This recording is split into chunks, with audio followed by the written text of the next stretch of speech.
Hello guys and welcome back to another episode with Beyond the Walls with Dave and Nikki. In this episode we discuss the negative effects of alcohol, mistakes that have been made and many other topics. Stay tuned as we go into the introduction. We'll have a little Mia the French here. So we're going to go into the introduction. The content that you are about to hear is raw. It is from the heart. It has not been rehearsed. Nor is it scripted. So we do have a few topics that we've decided to discuss. So let's kick it off, eh? Early introduction to alcohol. Nice to have the wife on the first video. So, Jonesy. Making a cameo appearance. When did you first drink? My introduction to alcohol was quite young, but not in a way where I was drinking to get drunk. I was raised in a Catholic Italian household, so alcohol was the norm. I grew up going around to my nonna's house on a weekend, and I'd see, flagons of the homemade wine, circulating with meals and food and so forth, and grew up having sips of my auntie's Baileys, ouzo, things like that, even family events where it might be a funeral, birthday, Christmas, Easter, and there was Galliano being circulated. So for me, I grew up with alcohol from quite a young age, to be fair. And who introduced you to alcohol? Family? Yeah, family. But again, like I mentioned, it wasn't at a young age, it wasn't about getting drunk. It was just, I think food and wine, food and alcohol went hand in hand, being raised in that Italian culture. So for me, it was not to get drunk. It's not as if we're sitting there doing shots or getting drunk with each other. It was that combination of the two. Cool. For me, I remember mainly Christmas time.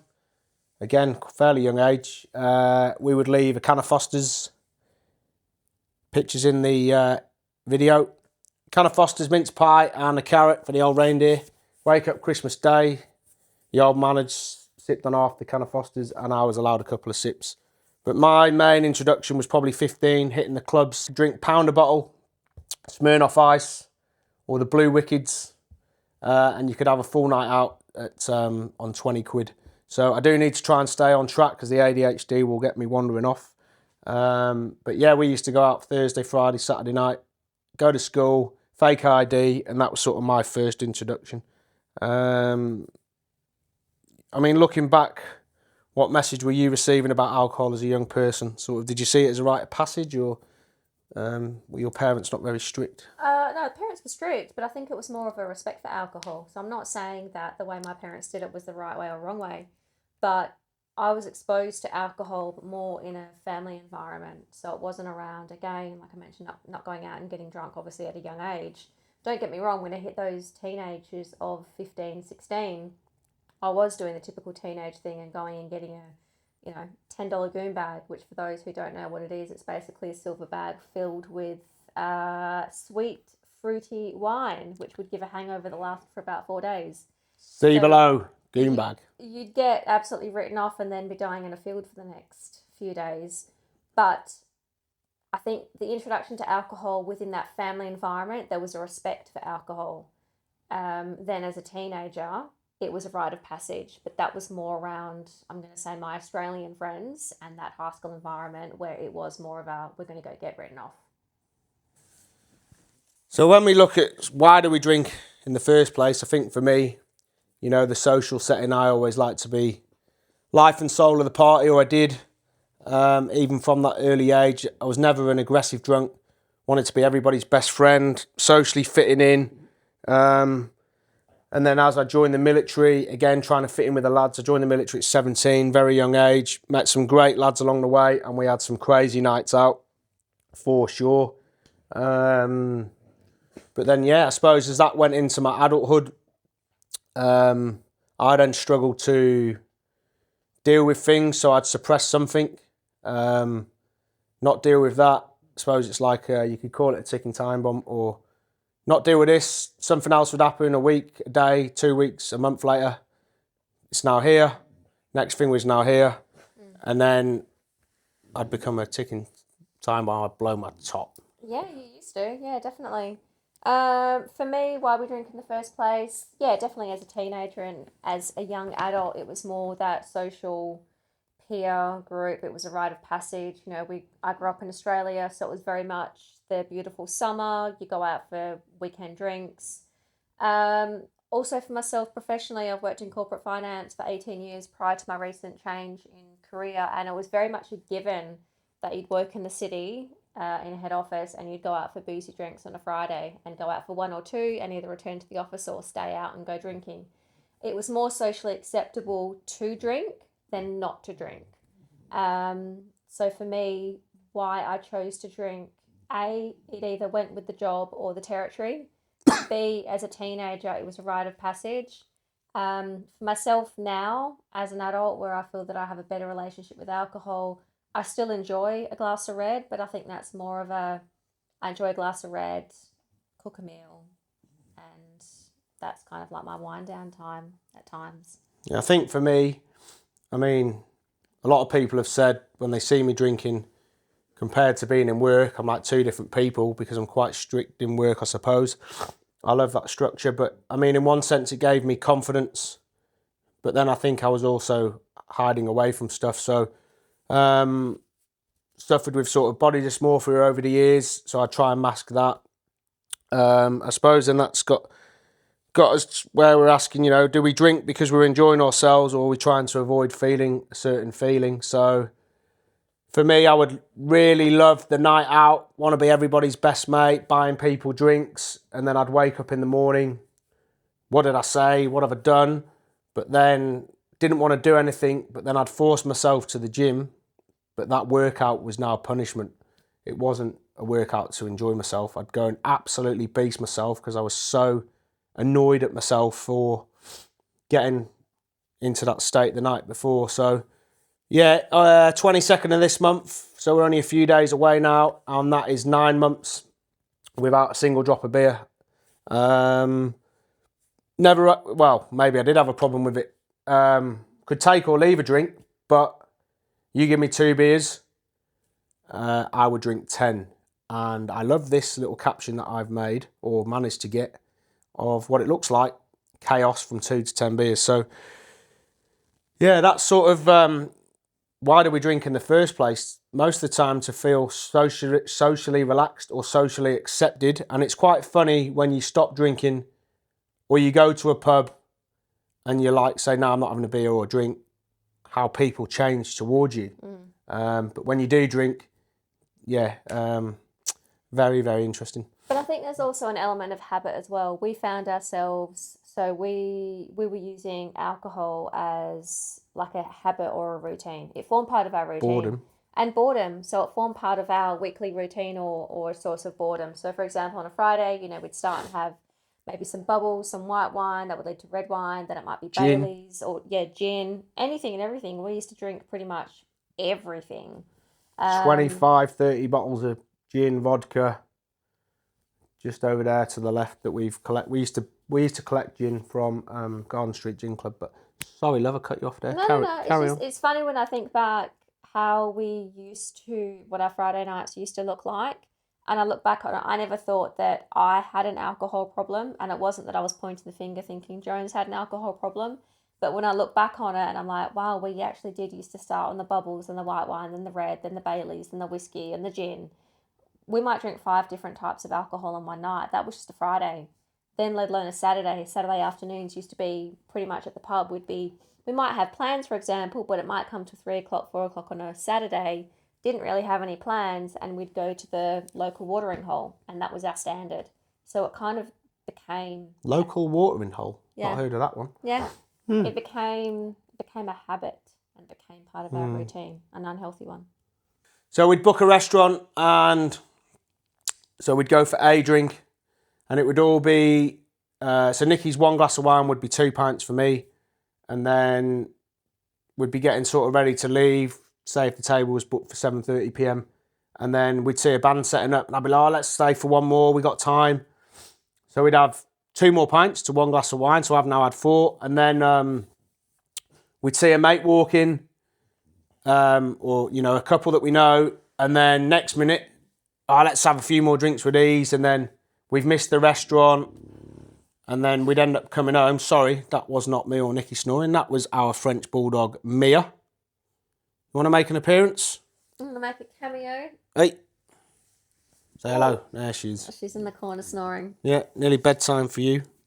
So then we'd miss the meal, and then it would result in An argument. an argument. Yeah, So for me, that's why alcohol has negative effects. It does, but it just carried this huge amount of anxiety. In the beginning, when we first started dating and our relationship started, alcohol was part of our relationship as far as we'd go out for a meal, we'd go out to a pub or something. Casino, anything like that, and it was fun. But then some of those deeper underlying problems or feelings that were continually being suppressed started coming to the surface. And then alcohol was basically forcing all of them to the surface. So for me, yeah, alcohol and anxiety were closely related to each other. Cut off there, don't know what happened. Right, straight back to the action. So we'd book a restaurant, and so we'd go for a drink, and it would all be, so Nikki's 1 glass of wine would be 2 pints for me, and then we'd be getting sort of ready to leave, say if the table was booked for 7:30 p.m, and then we'd see a band setting up, and I'd be like, oh, let's stay for one more, we got time. So we'd have 2 more pints to 1 glass of wine, so I've now had 4, and then we'd see a mate walk in, or, you know, a couple that we know, and then next minute, oh, let's have a few more drinks with these, and then we've missed the restaurant, and then we'd end up coming home. Sorry, that was not me or Nikki snoring. That was our French bulldog, Mia. You want to make an appearance? I'm going to make a cameo. Hey. Say hello. There she is. She's in the corner snoring. Yeah, nearly bedtime for you. So then we'd miss the meal, and then it would result in an argument. Yeah, So for me, that's why alcohol has negative effects. It does, but it just carried this huge amount of anxiety. In the beginning, when we first started dating and our relationship started, alcohol was part of our relationship as far as we'd go out for a meal, we'd go out to a pub or something. Casino, anything like that, and it was fun. But then some of those deeper underlying problems or feelings that were continually being suppressed started coming to the surface.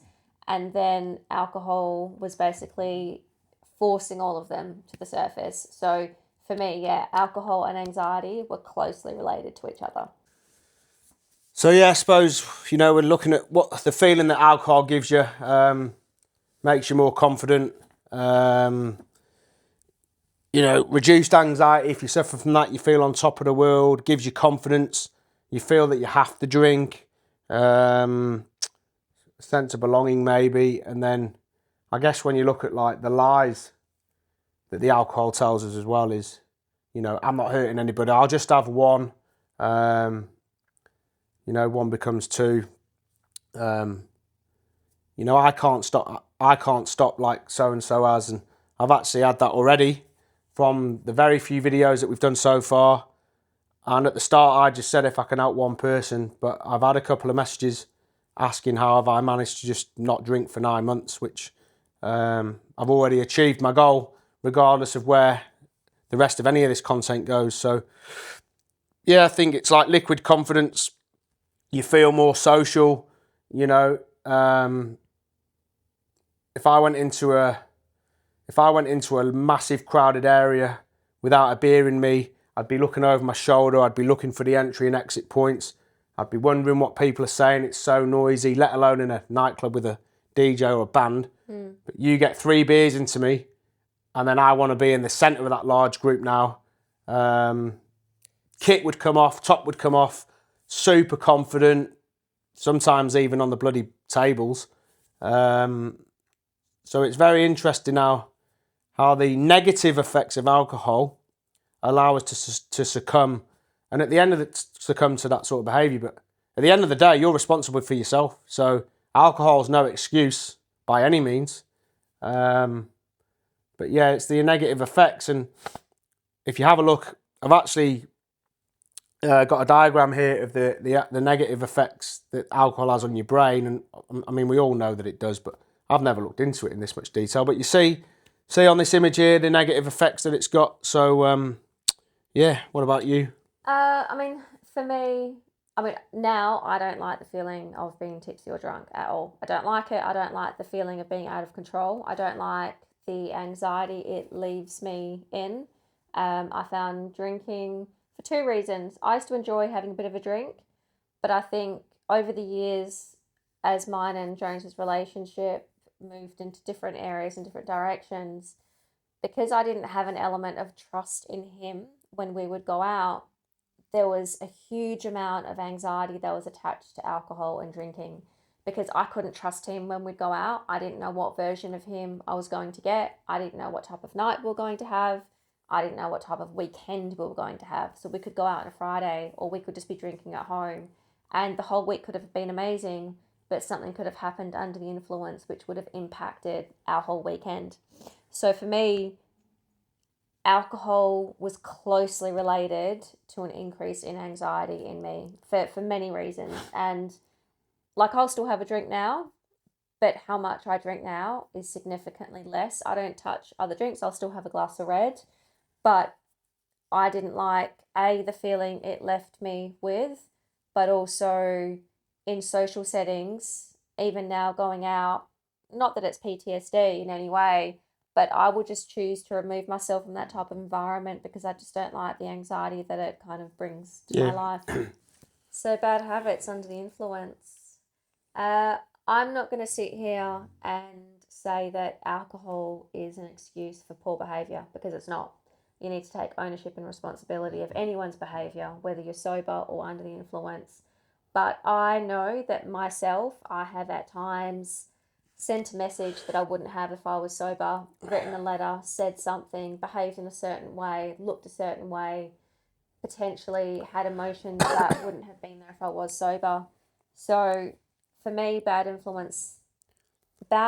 habits under the influence were just highlighted and came to light. There's no way that issues that we've had in our relationship, that those would have come to light if there wasn't alcohol involved. So for me, arguments, nasty words, disrespect, even lack of trust. I couldn't trust the person that Jones was when he would go out. He would think that he was the life and soul of the party. And for him, it was like, yep, I'll get my shirt off or I'll dance on a bar top. That to me was a disrespect, not only to me, but to himself. And there could be work colleagues or friends or whatever laughing and egging him on and all the rest of it. But then I try and say to him, these people aren't just laughing with you, they're laughing at you. Like, if they were your good friends, they'd be actually saying to you, Jones, put your shirt back on. But instead, they were enjoying because you were the person that was acting like the clown and not them. So there's a big difference. I've said it before. People who you think are your friends and your real friends, even since we've started making some of this content, what we're a week in, not even. We've had many, many, many great comments. But I know there's people already slagging me off. Why? Because I'm trying to just do something a bit different. So, do I care? Not really. Did I used to care? Yes. Anyway, back to the topic. Obviously, living in Australia, we have beautiful weather most of the year round. We're currently in the winter, so it does bucket it down. But to give you an idea, yesterday was about 24. We live in a beautiful home. We've got a nice pool out the back. So, for most people, where I grew up, you go on holiday for this type of weather. So, it'd be barbecues, invited people over, drinks in the pool, beer pong, but ultimately, has anything good come from being under the influence? Yes, you have a great time. Of course you do. at the time. Spend a ton of money. Your decision making's different. It's blurred. Arguments, which has happened to us. Risky spending is a big one. I go out to bars. Wonder why I've spent $200 in half an hour because it's like, hey, mate, do you want a drink? Do you want a drink? Then I'd be waking up in the morning dreading to check the bank account. I remember even as a teenager, that used to happen when I was on terrible money. Saying things you regret. And then let's get into the morning after. So, dusty, hangover, anxiety. You feel depressed, you're starving, so you start eating crap food don't get me started after a night out. I am a menace on the food. Nightmare. a very, very big one when I was in the UK. I don't know why, but I used to come home, get a big tin of tuna from the local supermarket, which is Asda's over there. Tuna, mayo, mix it up, heaps of cheese, 2 pieces of bread and butter, salt. I used to sit on my dad's couch. He'd be out working, and then I used to eat the tuna and cheese. But then the day after, when I was starving, it would always be a chippy tea. And the Aussies might not know what that is, but we used to go down to the local chip shop in a place called Kimmel Bay, Golden Bay Chippy. And I used to get 2 large sausages. Now, I understand that I love my training. 2 large sausages, large chips. I used to get 3 cartons of hot curry sauce. It's quite thick and spicy there, not the sweet curry sauce you can get. I used to go home, I used to drink a carton of it like a cup of tea, because I love my condiments. Pour 1 cup over me chips and sausages, heaps of grated cheese, the other one so it all melts in, bread and butter again, and that was, you're talking thousands of calories in that. And that's all because you're freaking Hank Marvin starving, because you've had a big night out on the sauce. But not even the night after, so the night of. So when we used to go to Bali, so our trips to Bali, at one point we were going nearly every 3-4 months. 12 weeks we were going to Bali. But when we went to Bali, it was boozy. So we'd get up in the morning, do the same thing, get up, steps, train, breakfast, sunbake, cocktails, probably by 11:30. I could have one and then wait till sunset drinks. However, Jones... Espresso martinis, and all it would day. be double parked. Espresso martini and a bintang. So we'd start at like 11:30 or something. And it's just going to end in absolute chaos and disaster. So by the time dinner rolls around, we've been drinking from like 11:30. Then it's, lunchtime at a sport bar. Sunset drinks. Then we'd go out for usually a heavy meal. He might get a chicken burger or fish burger or something. Continue drinking. Then we'd pick up a pizza or something, or room service, lasagna on the way home. So you'd be consuming all this crap food, then go to bed, wake up the next morning, feel lasagna, absolutely... McDonald's, pizza. Yeah, McDonald's. We used to get on like a Gojek or something and pick up bags of like Burger King. We used to ride our own scooter. And this is my next point, wifey. That too. We are all one huge mistake from ruining our own lives. Yeah. And how many of us... And I bet you there's plenty out there. I've done it myself. I'm only having 2 pints because I need to drive home. You may have 3. Now I'll be all right. Some may be even more. Now, this video is not about anybody that has serious effects of alcohol. If anybody out there is listening,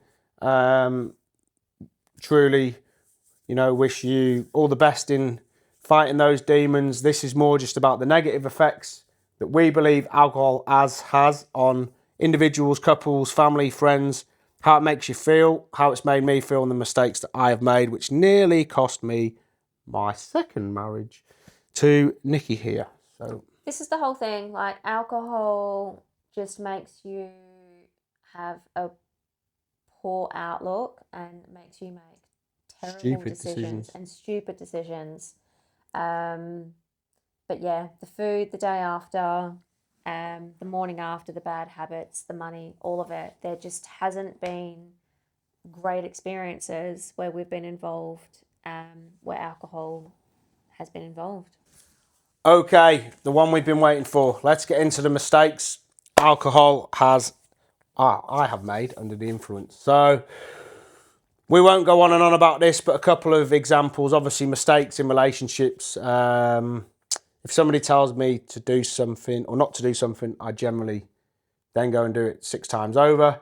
So, as I said, 2nd marriage. I won't go into my 1st marriage at all, but me and my ex-wife were on different pages with alcohol. Did some very similar things there, and things I'm not proud of in terms of, just suppressing stuff and then wanting to drink. But as I say, never an aggressive drunk, but there was a time I was just come back from my 2nd tour in Iraq. A couple of lads, we flew out to Tenerife, freaking great week, never forget it. And we're in this bar, and packed bar, Lineker's. And the DJ picked me out. So I get on the bar and he says, "You got 3 seconds to drink this pint." I says, "Right." it was some kind of cocktail. He said, if you don't drink it, you need to strip off naked, jump off the bar, run through, across the strip, up onto this, there was a bar across the way, up the steps and do 10 star jumps. You're up for it. So obviously all my mates were egging me on. Yeah, go on. I think I was 20 years old. Anyway, he counts 3, 2, 1. As I've gone to drink it, he's pulling down as I'm trying to pull up. 3 seconds is obviously not long. 3 seconds. So I don't finish it. So everybody parts out the way. So I've stripped off, launched myself off this bar and landed flat-footed. So both my heels were freaking, I didn't break them, but extremely painful. Anyway, I've ran through, God knows I didn't get arrested, crossed the strip, up these steps, and then the longest 10 seconds of my life. So it was like a super slow countdown. Came back in, obviously got my kit back on. And for that whole week that we were there, I got free drinks. And you think you're a bloody legend at 20 years old, don't you? So, you know, just stupid things like that. And then playing silly games with your mates. There was one year, I've got a mate, Ben, love him to bits. So we were all dressed up to go on a night out. I had a white shirt on. And I used to cook a spaghetti bolognese for my mates at times. Yes, I can cook. And not just meal prep. So that'll be another episode. We're going to do husband and wife cook-off. I'm going to do a Thai green curry. Nikki's going to do a traditional Italian lasagna.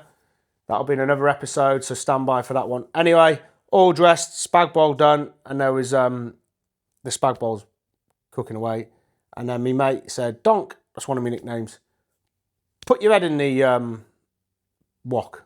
So being a stupid idiot, smack bang wallop, full face of freaking bolognese. Obviously, it's bloody looks thick orange due to the dolmio. Could have get this freaking dolmio off my face before we went out. Not very well. Looked like I'd been sun-kissed and on the sunbeds for freaking half an hour. All mistakes and stupid decisions made under the influence of alcohol, you know. And they're just a couple of mistakes that I've made. One being you telling the Italian that you've cooked spaghetti sauce in a wok. But anyway, we won't touch on that.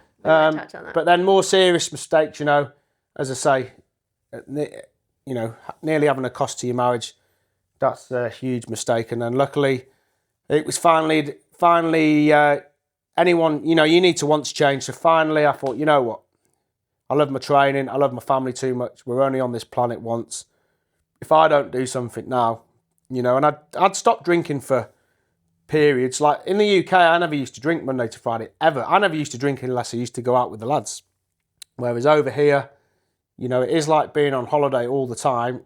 But yeah, 9 months in, who knows how long we'll go for. I'm not saying that I'll never ever drink again because that's pressure. What I want to be able to do though is have 1 or 2 beers, 1 or 2 glasses of wine, not be the life and soul of the party, and be able to cut it off and have that sort of relationship because trust. Yeah, I think it's having trust. I think that was one of the big things was that Jones, I could never trust him to go out and for there not to be a drama or an issue. So he might go on a Christmas party or a work function or a boys do or something, and there would again be this massive amount of anxiety for me because I'm thinking, what's going to happen tonight? What's going to go wrong? What version of him am I going to get when he comes home tonight? So he didn't trust himself and I didn't trust him. So this isn't just about alcohol being the only problem here. And this is something that we'll touch on in other episodes. There was severe mental health issues, undiagnosed mental health issues, PTSD, undiagnosed ADHD. We were dealing with blended families. There was so much to it, both of us carrying trauma from different things. So this isn't just about alcohol. But what we're trying to say is that if you don't deal with stuff, and you turn to alcohol. You know, I'm just thinking there, I remember when I was 17, basic training in the military. So I served on 2 Squadron RAF Regiment down in Honington. So I remember we went out for Champions League football match, and then we used to have a curfew. So I drove. Did I drive? No, I mustn't have drove because we were drinking. So there was a curfew. We missed the curfew to get back on camp, and we were going out in the field the next day, and we had a full kit inspection. So because we got late back, the people, the staff on the gatehouse knew we were in basic training, reported us. So I've woke up in the morning and my bed's completely stripped. I'm like, what the frickin' hell's gone on here? Then I've looked in my wardrobe with all my kit and I've peed all over my wardrobe, and I've got a kit inspection in like 3, 4, 5 minutes. So I'm like, freaking, all my doona and sheets were freaking soaked. All the lads are freaking howling, laughing. So all my stuff's gone into the wash. Corporals and sergeants have come in, and obviously I'm stood there to attention. They're trying not to laugh, and they're like, Jones. And I've had to tell them that I'd freaking pissed everywhere. And they knew that already knew we were late from the curfew. They made me leopard crawl all day in that field. It was freaking torture. Again, negative effects of alcohol, allowing yourself to make stupid decisions.